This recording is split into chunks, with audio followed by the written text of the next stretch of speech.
thua được về không về trên lá rơm mai trên là cô là lâu hết thua đón ta đi cả ngày nắng lưỡi liềm lưu cậu kia thấy chân xin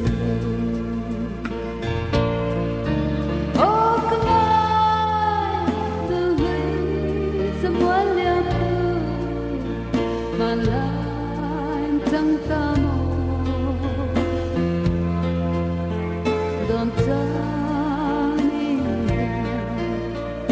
cả ngày nắng lưỡi liềm lưu cậu kia thấy chẳng xin lấy xin đón ta đủ ai sáng kiến thấy gì lâu đêm nay có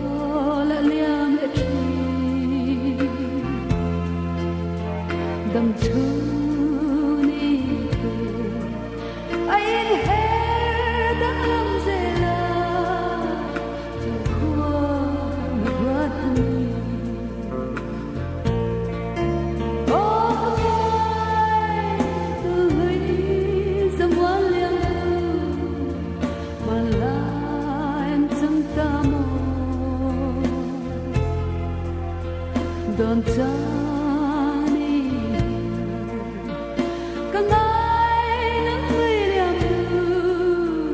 cậu kia thấy chẳng xin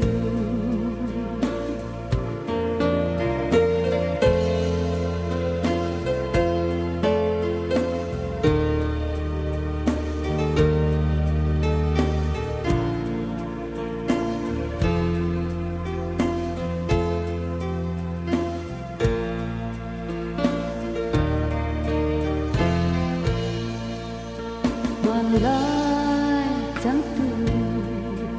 đi lên khá cũng quên hayang kan karhun kan lengan parang kan luari jakwa asay doi